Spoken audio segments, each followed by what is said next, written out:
Hi, today you're at HANKSTERS in Daytona Beach, Florida. And on the floor today is a special guest, 1970, only year they ever made them, AAR Cuda. These cars were very iconic cars. Back in the late 60s, early 70s, on the weekends you could see the guys out there. You'd see Penske, Donahue, Fulmer, and in this case, Dan Gurney, who this car was actually named after, AAR, All-American Racer. That's Dan Gurney's race group. These cars were put out by the manufacturers, General Motors, Ford, and Chrysler, and AMC also, with the Javelin. And they would be out on the weekends, banging doors, racing around the track. And this car is the car that was released by Plymouth as a race car for that series, the Trans Am series. What they did is they gave the racers a very, very strong basis on which to build a race car. So the basic components are all here. All they did was modify it very slightly to go ahead and make this a full-blown race car. And that's what we got here. You look at the hood, this is the way they came. It's fiberglass, it's lightweight. Chrysler originally released them with springs on it and then had a bulletin to take them off because the springs would cause an arch in the hood because of a lightweight fiberglass. The springs were for a steel hood, not for a glass hood, and it just caused an issue, so you removed them. Their solution was to use a piece of plastic tubing to hold it up. It worked. These particular cars came with a 340 six-pack setup, the same carburetors that came on a 440, so you got a lot of airflow in this car. These engines were very specific Trans Am only engines, and it's designated everywhere. This car is designated everywhere as a Trans Am car. A J code in the serial number. It was always a Hemi car in 68 and 69 with J code. In 70, the J became designation for the Trans Am only cars. Also, the fender tag is here, and a special second tag that designates it Trans Am. Again, back to the engine. This is a special engines, different heads, different valve train, different cylinder block. The car was made to go ahead and build into a race car. You had a heavy-duty 26-inch radiator with it. There's our stick. In fact, we're going to use it. It does have power brakes. This particular car does not have power steering. A lot of these cars didn't. They were a light car to begin with, so power steering really wasn't a necessity on this car. What you have here is the way the car came from the factory. Painted flat black on the top, like a matte finish type of paint on it. That's the way they were from the factory. Inner fender panels, the rest of it was painted the body color. This particular car has never been in any trouble. Radiator core support is still intact in it. The car is just a really well done representation of a 1970 AAR Cuda. So we'll move on with the body. There were no latches on the hood, so the hood pins became mandatory for this particular vehicle. And they are the exact ones that Chrysler used from the factory. And most of these hoods have a little bit of an issue with fitment. This one does not. For some reason, the fiberglass hood on this car really fits well as I've ever seen any of them fit. By the way, this is a functional scoop for air induction. Front end of this car is absolutely stunning. Grill area is the way it was when it was brand spanking new. Again, this is painted. On the other cars, this was argent colored. On the Trans Am cars, it was made to be a flat black finish to match the hood. Bumper is absolutely gorgeous on the car. You can see the fitment is as good as you could ever possibly hope to have one on a car. Fog lights were an option on the cars, but most of the cars came with it.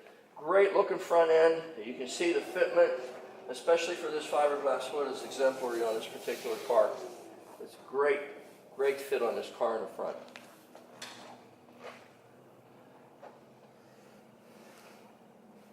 Okay, going down the side of our AAR Cuda. Again, we have the air deflectors in the front, somewhat like a spoiler that gave it a little bit of downforce and directed the air across the side of the car. This is AAR only. This is the way these cars came with this particular striping in them. The wipers are correct, arms are correct, blades are correct. Correct J code car. You can see the appears to be the original windshield in the car. There are some light marks from the wipers you can see through the years. A couple little spots of delamination. You really got to look to see them, but it's a 1970 windshield. It's got a few years on it. The trim around the windshield is absolutely beautiful. There's no dents or marks or anything in it. This bottom piece that fits usually is distorted somewhat. This one looks very, very, very straight. 15-inch wheels also, and there's a larger tire in the back than in the front. 15-inch rally wheels, 7 inches wide. Front fender to door, you can see is just gorgeous. The whole fitment of this car is very, very nicely done. Trim, the wipes, the whiskers, as new. They've been replaced, but rubber's nice and soft and pliable on them. Same thing with the rubber seal around the windows. On top, I think this is still original. It doesn't look like aftermarket to me. This appears to be original weather stripping, and there's no reason to replace it. It's fine. Wood grain wheel in the car. No cracks in the steering wheel, which is uncommon. Most of them do have cracks. Dashboard has no marks or cracks on it. Interior is absolutely brand new, which you'll see from our still photos. That the interior of this car is just exemplary. It looks like the day it left the factory. AAR Cuda mats in it. Does have a console with a slap shift automatic in it. It does have that. Gives it a lot of flair with the center console in it. Color key mirrors both sides on this particular car. Okay, our exhaust coming out the side with a reverse flow muffler, Trans Am only. Everything else went out the back. These guys came out in front of the rear wheels. Again, the striping going back, I forgot to mention, drip edge molding, nothing. No marks, no dents. As you can see, there's no marks or dents or damage, hail damage or anything on the roof also. Same way. Trim around the back window, the same as the front. Hat rack, hat shelf. Looks like the day it left the factory. Someone's really spent a lot of time in bringing this car back to its originality. AAR, All-American Racer, Dan Gurney, Cuda on the side. The paint down the side of this car is absolutely stunning. There's no deviation whatsoever, no warps, no warbly doors or panels or dents or door dings or anything that I can see. Absolutely nothing. Side of this car is as good and straight as it ever was. Actually better than it was new. Okay, around the back of our AAR Cuda, you can see the trunk would, and again, the deck lid on this thing fits nicer than most of these cars ever are. Somebody spent a lot of time on this thing. Rear spoiler, a little different than the Trans Am Challenger, but the AAR had its own special deck lid spoiler, and this one is correct for this car. You can see the flat black finish on the back, the tail lights, all the software around them is nice. The chrome around the lenses, which are crystal clear, is all absolutely flawless. No pits or marks or anything in them. Cuda on the back. Valance in the back has no holes out the back for the exhaust because they come out in front. Trans Am only car again. That's the only way they ever made these cars. Back end of this car, bumper fitment.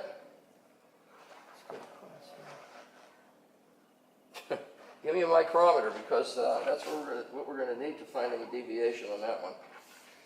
That thing is a perfect fit, absolutely perfect. Okay, down our passenger side, starting at the rear, obviously. Side marker light, nice fitment. Again, the striping, the paint on this car is exemplary. This you can see on a red car, and you can see the depth of it. There's no orange peel anywhere that I've seen yet. I haven't found a single stone chip to this point, not one. Drip rail the same as the other side. There's no marks, no dings. Our whiskers are the same on the other side, or this side is the other side. Replaced, but absolutely brand new. I'm still going to go with the original rubbers on top that do not need replaced. There's no tears or rips that I can see anywhere in any of it. So you're good to go on that one. Door fitment, same as the other side. Clean down even onto the rocker panel, just as nice a fitment as you can possibly have. Again, the other color keyed mirror. Door to the front fender, same way. There's nothing on this car. I haven't found a single stone chip, a dent, a ding, a mark. Absolutely nothing. Trim rings are all just bright and shiny. Argent centers on the wheels, which would be correct for this year. Silver painted rallies. This car is as nice an example of a J-code AAR that you could ever find. It's really a great car. It does have an era date code correct engine in it. It is not a numbers matching engine per se, but it does have an era correct, date coded, correct Trans Am engine in the car. So this car is going to be priced a little bit less than our orange one, but it's every bit the quality that the orange one is. You got yourself a really nice representation of a Trans Am series car that was campaigned by Dan Gurney at that point in time. Very, very rare car. They made very few of these vehicles. It's a car that you're not going to find a duplicate of at every show that you go to. Very few of these cars came out. They were out there with the Z28s and the Boss 302s, and you always had that ensuing battle between Chevrolet, Chrysler, and Ford. This was a representation that Chrysler put out there for you. And it's available here at HANKSTERS in Daytona, and you'll absolutely love it.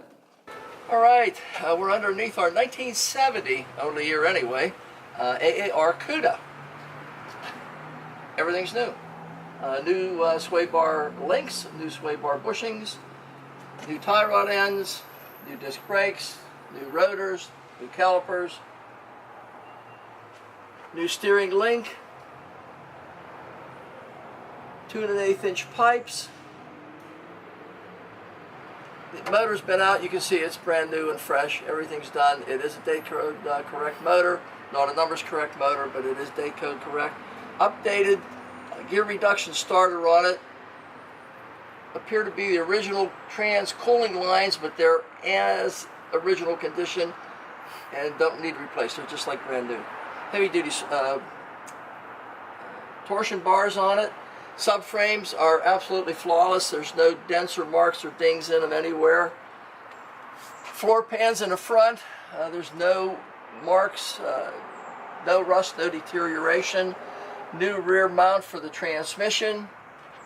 Torque Flight 10 in this particular car. As you notice, no leaks whatsoever on the engine, bell housing, or the transmission. Everything is sealed up perfectly. New steering box also with a new pitman arm. I didn't mention that, but it does have a new steering box and a new pitman arm on it also. Brand spanking new stainless steel brake lines going toward the back. Original fuel line still on the car and doesn't need replaced. It is the original line, and it's as nice as it was the day it was put on. Floor pans back toward the middle of the car. No dents. No one's tried to jack this car up on the floor pans, thank God. Crossover brace that goes to the subframes. No dents, no deterioration. All the pinch welds are just as nice and fresh as the day they were put on. We got an absolutely incredibly well done car underneath, and an original too. You know, it's not something that's been redone, a rotisserie and repainted the same color as the body, which a lot of guys do. This is the way this car would have come from Chrysler in 1970. It still retains its original sound deadener splatter undercoating here and there. Okay, our 2 1/8 inch pipes going back toward the reverse flow mufflers that were Trans Am only oriented, that exit in front of the rear wheels. These pipes appear to be stainless steel also, which I neglected to mention. They're not just an aluminized pipe, they are stainless steel. It does have 2 brand spanking new original equipment Mopar type mufflers for the Trans Am car. Torque boxes in the front don't have any jack marks or anything on them. Correct bracing and mounts for the tailpipe extensions that come out of the front of the mufflers.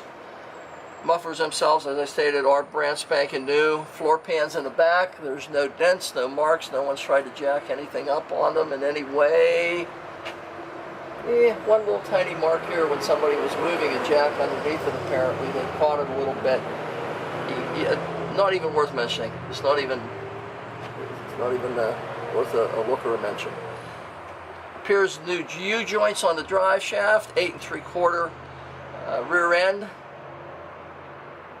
This car is just as new as it was when it left the factory in 1970. We'll see what it looks like in the rest of it, and you got yourself a nice car here. Okay, heavy-duty drums in the back with our nicely arched yet rear springs, leaf springs, multi-leaf. Walker's shocks in the back, they're replacements. There were new shocks in the front also on this car, which I neglected to mention also. Still has the original factory tie-down brackets on both sides of the subframe in the rear. There's no marks or deterioration in the back of the trunk. The pans in the trunk are all original yet, and just as nice as the day they were put in. Drop downs, absolutely just flawless. There's just no marks at all on them. Rear sway bar, which was a Trans Am add-on. Rear brake lines, all new in the back. I can't find a single thing under this car. Little tiny mark here. I don't know how that got there, but a little tiny mark, apparently from a jack stand at some point of its life. Other than that, this car is as new as can possibly be. It has a replacement gas tank in it that appears to be stainless steel, and it's flawless in every way. New gas tank bands also holding the tank up. The car is as nice an example of a 1970 AAR Cuda that you're ever going to find. It's a fantastic find. It's a great looking car, great color combination, just as the nice original AAR that you could possibly ever find, and it's available here at HANKSTERS in Daytona. You'll love the car.